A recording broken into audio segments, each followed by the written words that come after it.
हे what's up guys, welcome back once again. कहानी की शुरुआत होती है एक रेलवे स्टेशन से, जहां चार लड़के अपने दोस्त की शादी के लिए मंगलपुर आते हैं। आज मौसम बहुत खराब है, तेज बारिश हो रही है, ऊपर से बहुत ठंड है, इसीलिए सारी ट्रेनें लेट हो रही है। वो चारों वहीं बैठकर इंतजार करने लगते हैं। तभी उन्हें एक बूढ़ा आदमी बैठा हुआ दिखता है। चारों उसके पास जाते हैं और गर्मी लेने के लिए आग के पास बैठ जाते हैं। चारों ही दोस्त डरे हुए थे, क्योंकि मंगलपुर की एक कहानी है, जो कोई भी यहाँ शादी करता है उसकी नई दुल्हन को वधू सुर उठा कर ले जाता है। इसीलिए इस गाँव में सब लोग शादी करने से डरते हैं। इस बात का सच जानने के लिए चारों दोस्त उस बूढ़े आदमी से पूछने लगते हैं, तो बूढ़ा आदमी उन्हें समय में पीछे ले जाता है। कई साल पहले एक परिवार मंगलपुर में शादी करके अपने घर वापस जा रहा था। उन्हें 1 घंटे बाद लखनऊ पहुंचना था, क्योंकि वहां से उनकी फ्लाइट थी। लेकिन तभी रास्ते में उन्हें पेड़ गिरे मिलते हैं, जिसे आगे जाना पॉसिबल नहीं था। वहीं खड़ा एक आदमी बताता है, ये रास्ता आगे तक बंद पड़ा है, इसीलिए तुम्हें दूसरा रास्ता लेना पड़ेगा, जो कि मंगलपुर से होकर गुजरता है। लेकिन बस ड्राइवर मंगलपुर की कहानी जानता था, और इसीलिए वो घबरा कर दूल्हे के परिवार वालों को वहां जाने से मना करता है। लेकिन परिवार वाले ड्राइवर से कहते हैं कि हमें जल्दी लखनऊ पहुंचना है, इसीलिए दूसरे रास्ते चलो। अब ड्राइवर उन्हें आगा करने की कोशिश करता है, लेकिन वो नहीं मानते, और तभी थोड़ी दूर आगे जाने पर उनका टायर पंचर हो जाता है। वो सभी वहीं बैठकर चाय की टपली पर चाय पीने लगते हैं। परिवार का मुखिया नेटवर्क ढूंढने के लिए इधर उधर घूमने लगता है, लेकिन तभी हम एक भयानक राक्षस को देखते हैं, जो एक एक करके पूरे परिवार को मार डालता है और दुल्हन को उठा कर ले जाता है। ये राक्षस कौन है, ये आपको आगे पता चलेगा। यहाँ से कहानी शिफ्ट होती है एक जलती हुई चिता पर। ये चिता है दुष्यंत महाराज की, जो किसी बीमारी की वजह से मारे गए। उनका मैनेजर शंभू वहीं खड़ा उनका शोक मना रहा था। यहाँ से कहानी शिफ्ट होकर लंदन पहुँचती है। हम अर्जुन को देखते हैं, जो अपने पिता और बहन के साथ यहीं रहता है। उसकी बहन की शादी होने वाली है, और इसीलिए लड़के वाले के पंडित जी उसे कुछ रिचुअल करने को कहते हैं। अब अर्जुन इन रिचुअल को मानता नहीं है, लेकिन अपनी बहन के लिए वो सब कुछ करने को तैयार हो जाता है। अर्जुन के पिताजी अपने काम के लिए दूसरे शहर जा रहे हैं, और ये दोनों घर में अकेले होते हैं। तभी वहाँ एक वकील आता है। वकील अर्जुन को बताता है उसके दादाजी मंगलपुर के एक बहुत बड़े राजा, और उनकी मृत्यु हो चुकी है, इसीलिए वो अपनी सारी प्रॉपर्टी और महल अर्जुन और उसकी बहन के नाम कर गए, जिसकी कीमत लगभग 500 करोड़ है। ये सुनकर अर्जुन खुशी से पागल हो जाता है और अपनी बहन से कहता है कि अब हम तुम्हारी शादी मंगलपुर में अपनी हवेली में करेंगे, एक आलीशान शादी राजाओं की तरह। ये बात बताने के लिए वो अपने पिता को कॉल भी करता है, लेकिन वो फोन नहीं उठाते। इसीलिए अर्जुन अकेले ही मंगलपुर के लिए निकल पड़ता है। अब ट्रेन में उसकी मुलाकात प्रिया नाम की लड़की से होती है, जो हमारी कहानी की लीड कैरेक्टर है। प्रिया किसी सदमे से गुजर रही है, और यहाँ अर्जुन उसका हाथ पकड़कर उसकी जान बचाता है। जब वो गांव पहुंचता है तो उसकी मुलाकात शंभू से होती है। उसके दादाजी का मैनेजर शंभू उसे महल के अंदर ले जाता है और सभी चीजों के बारे में बताता है। अब महल के अंदर उसे एक दरवाजा मिलता है, जिस पर ताला लगा हुआ था। अर्जुन पूछता है कि आखिर इस दरवाजे के पीछे क्या है, इसकी चाबी कहाँ है। शंभू को नहीं पता कि आखिर इस कमरे में क्या है, क्योंकि दादाजी इस कमरे को हमेशा बंद करके रखते थे। वो सिर्फ पूजा करने के लिए इसे खोलते थे और चाबी अपने पास ले जाते थे। अब इतने बड़े महल को पाकर अर्जुन बहुत खुश था। वो सीधा अपनी बहन को फोन करता और कहता है कि अब तो तेरी शादी यहीं होगी, क्योंकि हम सभी की लॉटरी लग चुकी है। उसी रात हम दोस्तों वधू सुर की कुछ झलक को देखते हैं, लेकिन अर्जुन उसे देख नहीं पाता। वह अगली सुबह उसकी मुलाकात जगदीश नाम के वेडिंग प्लानर से होती है, जो कोई और नहीं बल्कि हम सबके चहीते परेश रावल है। जब शंभू को पता चलता है कि अर्जुन अपनी बहन की शादी इस महल में करने वाला है, तो वो बहुत गुस्सा होता है और कहता है कि ऐसा नहीं हो सकता। शादी की बात सुनकर सभी काम करने वाले लोग भी भाग जाते हैं। आखिर ऐसा क्या है इस महल में, और ये वधू सुर कौन है। तो शंभू आखिर वधू सुर की कहानी बताना शुरू करता है। सदियों पहले की बात है, एक असुर कन्या को देव पुत्र से प्यार हो गया। वो कन्या गर्भवती हो गई। अब ना ही उस कन्या को देव अपना रहे थे, और ना ही असुर, दोनों ने ही उसे नकार दिया। लेकिन जैसे भी करके उस कन्या ने बच्चे को जन्म दिया, और ये सुनकर देव उसे मारने के लिए आ गए। उसे बचाने के लिए कन्या पहुंची अंधेरी के राजा अंधकारता के पास, और वहीं अपना दम तोड़ दिया। तब अंधकारता ने उस बच्चे को अपनाया, उसे मंगलपुर के घने जंगलों में चमगादड़ों की सेना के साथ अंधेरे में छुपा दिया। वो बच्चा अंधेरे में बड़ा हुआ, और अजीम शक्तियों को पाने के लिए उसने शिव जी की घनघोर तपस्या की। उसकी ऐसी तपस्या को देखकर शिव जी खुश हो गए। उसे चिरंजीवी होने का वरदान दिया। वरदान ये था कि वो सिर्फ खुद के हाथों से मर सकता है, या फिर उसे अपना अंश ही उसे मार सकता है। ये वरदान मिलने के बाद वो बहुत ही शक्तिशाली हो गया, और यही है वधूसुर। उसने अमावस्या की रात को देवों पर हमला कर दिया, और हमले से देव भयभीत हो गए। वो इसका हल निकालने के लिए विष्णु जी के पास पहुंचे, और उन्हें पता चला कि वधूसुर को अंधेरे में हरा पाना असंभव है। और तब विष्णु जी ने एक अप्सरा वृक्षिणी को भेजा। बिजलियों की शक्ति देकर वो अप्सरा बेहद खूबसूरत थी, जिसे देखकर वधूसुर उसे प्रेम में पड़ जाता है। उसे शादी शादी करने के लिए तैयार हो जाता है, लेकिन वृक्षिणी की एक शर्त थी, वो उसे बिना शादी किए नहीं छू सकता। वधूसुर बहुत गहरे प्रेम में था, इसीलिए वो शर्त मान गया, लेकिन उसे वृक्षिणी के इरादे पता नहीं थे। उसे नहीं पता था कि वृक्षिणी ने माले में खंजर छुपाया और जैसे ही वो उसे माला पहनाती है, वो खंजर वधूसुर के सीने में घोंप देती है। अचंभित वधूसुर का शरीर उस जमीन में धंस गया और जहाँ उसका शरीर गिरा वहीं जंगल में काला जादू करने वाले समुदाय ने मंदिर बनाया और उसे वापस से जिंदा करने का प्रयास करने लगे। लेकिन वधूसुर वापस जिंदा ना हो, इसीलिए वृक्षिणी उसी मंदिर के पास एक पेड़ बनकर रहने लगी। उसकी बिजलियों वाले हाथ उसी मंदिर के अंदर धंस चुके हैं। अब वधूसुर का शरीर तो मर गया, लेकिन उसकी आत्मा बदले की भाव में तब अब उसने नई दुल्हन से धोखा खाया था, इसीलिए वो जो भी नई कुंवारी दुल्हन मंगलपुर में आती है वो उसे जान से मार देता है। ये थी कहानी वधूसुर की, पर उसका मंदिर और वृक्षिणी का पेड़ कहाँ है किसी को नहीं पता। पर इस पूरी कहानी को सुनने के बाद अर्जुन को उसकी बातों पर जरा भी यकीन नहीं होता। वो कहता है कि अगर यहाँ शादियाँ नहीं होती तो मंगलपुर की आबादी कैसे बढ़ रही है, और इसका भी जवाब शंभू देता है कि लोग शादी इस गाँव में नहीं करते बल्कि गंगा पार करते हैं, क्योंकि वधूसुर गंगा के दूसरे पार नहीं जा सकता। गंगा माँ की पवित्रता की वजह से लोग बाहर शादी करके यहाँ पर अपना जीवन व्यतीत करते हैं। लेकिन अभी भी अर्जुन उस पर भरोसा नहीं करता, इसीलिए शंभू घर छोड़कर जाने लगता है, लेकिन अर्जुन उसे ब्लैकमेल करता है। अगर वो यहाँ से गया तो वो पुलिस को बुला लेगा, क्योंकि उसे पता है कि वो यहाँ के एंटीक बाहर ले जाकर बेचता है। अब ये सुनकर शंभू उसकी बातों को मानने को तैयार हो जाता है। इसके अगले सीन में हम प्रिया को पुलिस स्टेशन में देखते हैं और हम जान पाते हैं कि वो यहाँ इस गाँव में क्यों आई है। दरअसल उसकी बहन यहाँ शादी करके आई थी, लेकिन अब वो गायब हो चुकी है। एक पुलिस वाला उसे वधूसुर की कहानी बताता है, जरूर उसकी बहन को वही लेके आओगा। लेकिन प्रिया उसकी बात पर यकीन नहीं करती और सीनियर ऑफिसर उसे आश्वासन देता है कि हम इस केस पर काम कर रहे हैं, जैसे ही कुछ पता चलेगा हम आपको बता देंगे। अब उसी रात महल में अर्जुन और जगदीश को आवाजें सुनाई देती है, कोई साया भी दिखता है। दोनों बहुत डर जाते हैं कि तभी वहाँ एंट्री होती है सुंदर यानी कि राजपाल यादव की, जिनकी कॉमेडी से हम सभी फैन। यहाँ सुंदर जगदीश का भांजा है और इलेक्ट्रिशियन का काम करने के लिए उसे बुलाया गया। कहानी आगे बढ़ती है और महल में कुछ बुरी चीजें होने लगती है, जैसे कि अचानक से गीजर चल जाना, बिजली का तार कट जाना और उस तार को अर्जुन छू लेता है, जिससे उसकी दिल की धड़कन रुक जाती है। वो तो सही समय पर प्रिया वहाँ आ गई जिसने उसकी जान बचा ली। प्रिया कहती है कि वो एक राइटर है और यहाँ कहानियां लिखने के लिए आई है। अर्जुन प्रिया को देखकर उस पर फिदा हो जाता है और उसे प्यार हो गया था, इसीलिए उससे शादी पर भी इनवाइट करता है। अब रात में सुंदर सो रहा था कि तभी कोई उसकी चादर खींचने लगता। बार बार वो और परेशान हो चुका था, आखिर ये कौन कर रहा है। तभी अर्जुन और मामा को इस सन्नाटे में एक गाना सुनाई देता है। वो दोनों ही आवाज का पीछा करते हुए धीरे धीरे कदमों के साथ आगे बढ़ते हैं तो देखते हैं कि सुंदर रेडियो पर गाने सुन रहा है और यहाँ एक कमाल की कॉमेडी हो जाती है। अर्जुन गुस्से में उसे खूब मारता है और कहता है कि साले हमारे यहाँ पैंट गीली हो गई और तू आधी रात को संगीत सुन रहा है। वेल थोड़ी देर बाद सुंदर को फिर कुछ महसूस होता है और तभी उसे सीलिंग पर वधूसुर दिखता है, जिसने अब उसे अपने वश में कर लिया। अगली सुबह मैनेजर और अर्जुन काली नाम के आदमी के पास जाते हैं, जो अर्जुन के दादाजी का वफादार है और मरने से पहले दादाजी ने अपने सारे पेपर उसे दे रखे थे, इसीलिए वो उस पेपर को लेकर वापस आ जाते हैं। लेकिन यहाँ हम देख पाते हैं कि काली बहुत ही अजीब बिहेव कर रहा था। एक रात अर्जुन देखता है कि सुंदर नींद में कहीं जा रहा है।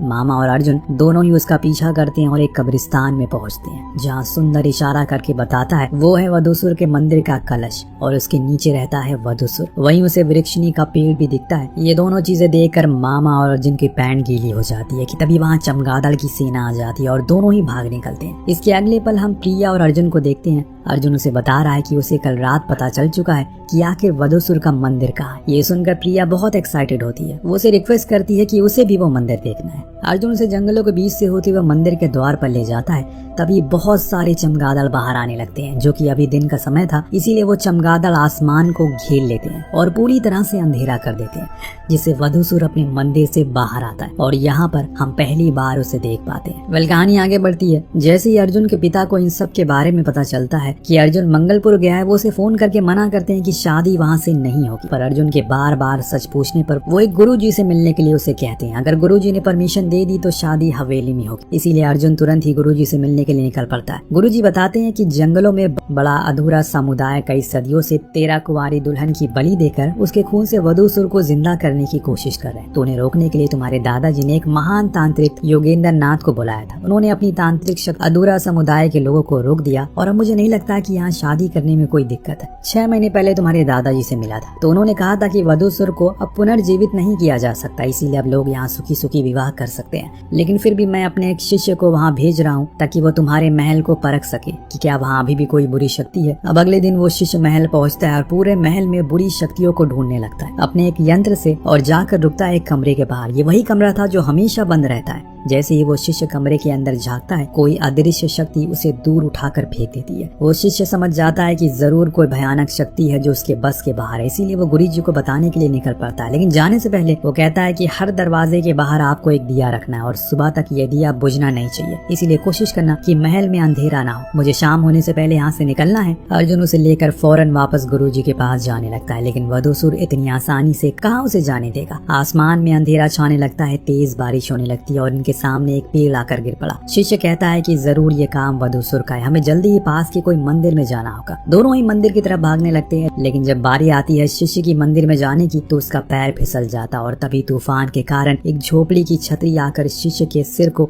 धड़ से अलग कर देती है। अपने सामने अपने साथी को मरदा देख अर्जुन हक्का बक्का रह जाता है। वो भागते हुए महल पहुंचता है, लेकिन अब वधूसुर उसके पीछे पड़ चुका है। वो उसे मारने की कई कोशिश करता है, लेकिन हर बारी अर्जुन उसके सामने उजाला करता है, जिसे वधूसुर वहाँ से भाग जाता है। आज तो उसकी जान बच गई, लेकिन आगे क्या होगा वो खुद नहीं जानता। अर्जुन समझ चुका है कि वधूसुर सच में एग्जिस्ट करता है और उसे अपनी बहन की जान बचानी होगी, इसीलिए वो फोन करके उसे झूठ बोलता है, बहन यहाँ बहुत तेज तूफान आया है, इसीलिए सारे रास्ते बंद हो चुके हैं, अब हम यहाँ शादी नहीं कर सकते, तुम यहाँ मत आना। लेकिन वो इस बात से अनजान था कि एक्चुअली उसकी बहन और लड़के वाले पहले ही महल में आ चुके हैं और उसका ये प्लान भी फेल हो जाता है। अब जब उसके पिताजी भी मंगल पहुंच चुके हैं तो वो उन्हें सारी सच्चाई पूछता है कि आखिर ये सब क्या हो रहा है। मेरी बहन को कैसे समझाया जाए कि यहाँ शादी करना पॉसिबल नहीं है। अगर उसके ससुराल वालों को इन सब के बारे में पता चला तो वो शादी तोड़ देंगे और फिर मेरी बहन मीरा पूरी तरह से टूट जाएगी। इसका हल निकालने के लिए वो वापस से गुरुजी के पास पहुंचते हैं। अब यहाँ गुरुजी इस बात से परेशान है कि आखिर वधूसुर पंचतंत्र को कैसे कंट्रोल कर पा रहा है, यानी कि 5 एलिमेंट पृथ्वी, पानी, हवा, आग और आसमान। इसका मतलब है कि वधूसुर की शक्तियाँ और बढ़ चुकी है और इसीलिए हमें शादी का समय बदल कर दिन के 12 बजे करना होगा। शाम होने से पहले गंगा के पार जाना होगा, तभी ये शादी संपन्न हो पाएगी, नहीं तो तुम्हारी बहन की जान नहीं बचेगी। यहाँ गुरुजी को पता चलता है कि 12 दुल्हन का बलिदान दिया जा चुका है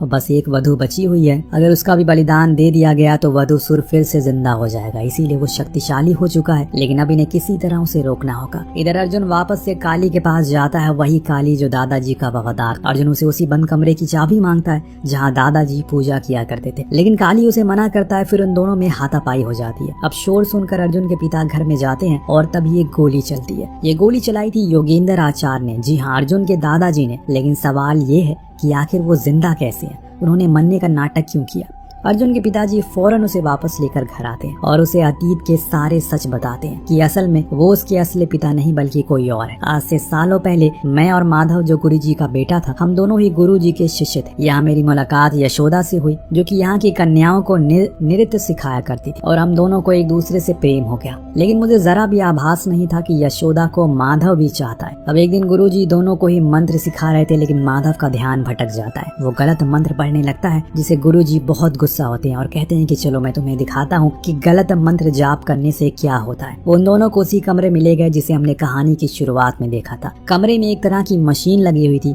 गुरुजी बताते हैं सदियों पहले जंगलों में जो समुदाय रहता था वो मंत्र का उल्टा जाप करके वधूसुर को जगाने की कोशिश करता था, क्योंकि जो कोई भी वधूसुर को जगाएगा उसकी हर इच्छा पूरी हो जाएगी, लेकिन वो आदमी वधूसुर का गुलाम हो जाएगा। उन दिनों हमारे पूर्वज ने सारे पंडितों को यहाँ बैठाकर मंत्रों का जाप करते थे, शाम से लेकर सुबह तक, और इन्हीं मंत्रों से वधूसुर की शक्तियाँ कमजोर होती थी। उन्हीं मंत्रों को लेकर मैंने ये यंत्र बनाया है और इस यंत्र से वही मंत्र निकलेगा और वधूसुर को रोकेगा। देव पूछता है कि क्या ये यंत्र अनंत काल तक चलता रहेगा? गुरुजी कहते हैं कि नहीं। वधूसुर की मृत्यु के दिन से 36,000 पूर्णिमा तक अगर वधूसुर जिंदा नहीं हो पाया तो वो हमेशा के लिए मर जाएगा और हमें बस तब तक उसे रोक कर रखना होगा। एक सभा के दौरान गुरुजी देव और यशोदा की शादी सभी के सामने अनाउंस कर देते हैं। ये सुनकर मानो माधव पागल हो जाता है, क्योंकि वो भी यशोदा को चाहता था। अब ये सुनकर उसकी रातों की नींद उड़ जाती है। अगर उसे यशोदा चाहिए था तो उसे वधूसुर को जगाना होगा, इसीलिए उसके कमरे में जाता है और मंत्रों के जाप को उल्टा करके दोहराने लगता है। जब गुरुजी ये सुनते हैं फौरन उसे रोकने को कहते हैं। तब माधव उन्हें अपना सच बताता है कि अगर उन्हें ये रोकना है तो यशोदा की शादी उसे करवा दे। अब गुरुजी बेचारे परेशान हो चुके हैं, उन्हें किसी तरह वधूसुर को रोकना है और अपने बेटे को भी बचाना है, और इसीलिए वो देव से गुरु दक्षिणा के लिए यशोदा को छोड़ देने के लिए कहते हैं। ये सुनकर देव पूरी तरह से शॉक हो जाता है, लेकिन अपने गुरुजी जी के लिए वो इस बात की सैक्रिफाइस देने के लिए भी मान जाता है। अगले दिन यशोदा गुरुजी से बताती है कि देव ने मुझे धोखा दिया है, उसे सिर्फ मेरा शरीर चाहिए ना कि मेरा प्यार। वो अच्छा इंसान नहीं है। इसका मतलब था दोस्तों देव ने अपना वादा पूरा किया। अब यहाँ माधव और यशोदा की शादी हो जाती है। बेचारा देव कुछ कर नहीं पाता, लेकिन उसी रात वो गुरुजी से मिलने जाता है एक आखिरी बार। इधर यशोदा की जब आधी रात को आंख खुलती है वो देखती है कि उसी कमरे से कुछ आवाजें आ रही है। जब उस कमरे में घुसती है तो देखती है कि गुरुजी अपने बेटे के सामने हाथ जोड़कर खड़े हैं, कहते हैं कि मेरे बेटे को छोड़ दो। लेकिन अब वधूसुर माधव को नहीं छोड़ने वाला। जैसे ही माधव मुड़ता है उसका चेहरा देखकर यशोदा डर जाती है। वहाँ से भाग कर बाहर आती है और बाहर उसे देव मिलता है। वो दोनों ही हमेशा के लिए मंगलपुर छोड़ कर निकल जाते हैं। तो ये थी कहानी इस महल की और अर्जुन के दादाजी की। अब दोस्तों वो अपने बेटे के लिए उसकी सारी इच्छाओं को पूरा कर रहे हैं और वो दोनों मिलकर वधूसुर को जिंदा करना चाहते हैं। और अगर इन्हें बचाना है तो शादी रात की बजाय दिन में करनी होगी। लेकिन जब इस बारे में लड़के वाले के गुरुजी को पता चलता है तो वो आग बबूला हो जाते हैं, क्योंकि उनके हिसाब से शादी रात के 8 बजे होनी चाहिए थी। अगर वो उनकी बात नहीं मानते तो वो ये शादी छोड़कर जा रहे हैं। इससे लड़के के परिवार वाले गुस्सा हो जाते हैं और ये शादी टूटने की कगार पर आ जाती है। अर्जुन अपनी बहन की खुशियों को बर्बाद नहीं होने देना चाहता और इसीलिए वो रात में भी शादी करने को मान जाता है, ये जानते हुए भी कि उसकी बहन की जान खतरे में। अब जैसे ही शादी संपन्न होती है अचानक लाइट चली जाती है। अर्जुन फौरन मीरा को लेकर कमरे में बंद कर देता है और लाइट के सामने बैठा देता है। कहता है कि इसी के सामने बैठा रहना और यहाँ से हिलना मत। लेकिन जब थोड़ी देर बाद वो वापस आता है तो मीरा वहाँ नहीं, क्योंकि वधूसुर ने उसे अपने वश में करके ले जा चुका है। अर्जुन पागलों की तरह उसे ढूंढता है और तभी उसे उन मरी हुई वधू की आत्माएं दिखती है जो उसे रास्ता बता रही थी। अर्जुन उन्हें फॉलो करते हुए मंदिर के पास पहुँचता है, उसके अंदर घुसता है और ये मंदिर अंदर से बहुत ही विशाल था। इन्हीं वधू में से हम एक प्रिया को भी देखते हैं। तो क्या प्रिया मर चुकी है? इसका सच हम आगे जानेंगे। जब अर्जुन अंदर पहुंचता है तो उसे 12 वधू दिखती है जिनकी बलि दी जा चुकी है। इन सभी की बलि दी थी माधव ने, जो वधूसुर के आगोश में पूरी तरह आ चुका है। यही हम गुरुजी को भी देखते हैं जो खुद माधव की मदद कर रहे हैं वधूसुर को पुनर्जीवित करने में। अब बची है आखिरी बलि जो मीरा की होने वाली है। जैसे ही वो उसे मारने के लिए आगे बढ़ता है अर्जुन उस पर टूट पड़ता है। दोनों में भीषण लड़ाई होती है। अब जो कि माधव बहुत ही शक्तिशाली था इसीलिए उसे जीत पाना असंभव था और वो अर्जुन को बुरी तरह से घायल कर देता है। वहीं दूसरी तरफ देव अब उसी पूजा वाले कमरे को खोलकर अंदर जाता है और वापस से वो यंत्र को चालू करने की कोशिश करता है ताकि वो वधूसुर को रोक पाए। वो यंत्र को चालू करता है। वहीं दूसरी तरफ अर्जुन एक पेड़ की टहनी को पकड़कर खड़ा होता है। ये टहनी कुछ और नहीं बल्कि वृक्षिणी के हाथ है जो उसे बिजली की ताकत देती है और उस टहनी को लेकर अर्जुन सीधा माधव के पीठ में घुसा देता है जिससे उसका पूरा शरीर जल जाता है। वहीं मंत्रों के जाप से वधूसुर वापस से मरने लगता है और पूरा मंदिर हिलने लगता है जिससे गुरुजी उस आग में गिर जाते हैं। इधर अर्जुन बचते बचते अपनी बहन को लेकर बाहर आता है और सही सलामत वो मंदिर से बाहर आ जाता है। तो शादी हो चुकी है, सभी अपने अपने घर जा रहे हैं और यहाँ अर्जुन दोबारा से प्रिया से मिलता है और एक और राज खुलता है। असल में जिस प्रिया के साथ अर्जुन ने समय बिताया था वो एक्चुअल में इस प्रिया की जुड़वा बहन थी जो उन्हीं 12 दुल्हन में से एक थी। अपनी बहन को ढूंढने के लिए प्रिया इस गाँव में आई थी लेकिन अब वो वापस जा रही है। अब उसकी बहन की आत्मा उसके साथ थी। इसका सबूत अर्जुन को अपने कैमरा में भी मिलता है। एक बार फिर से कहानी वापस उसी रेलवे स्टेशन पर जाती है जहां वो 4 दोस्त ये कहानी सुन रहे थे। वो उस बूढ़े आदमी से पूछते हैं आखिर अर्जुन को भूत कैसे दिखते थे। तो वो बूढ़ा आदमी कहता है कि ऐसा इसलिए क्योंकि अर्जुन कुछ देर के बिजली के झटके से मर चुका था और मरे हुए लोगों को ही भूत दिखते हैं। वो ये भी बताता है कि वो इन सब के बाद वापस लंदन नहीं गया, वो यहीं रुक गया अपने पिता माधव की आत्मा को शांति दिला सके और वो हर साल इसी मंगलपुर में पूजा करता है। इसी के साथ हम देख पाते हैं कि वो बूढ़ा आदमी कोई और नहीं बल्कि खुद अर्जुन है जो अपनी कहानी बता रहा था। इसी के साथ ये कहानी यहीं पर समाप्त हो जाती है। आपको कहानी कैसी लगी हमें कमेंट करके जरूर बताएगा।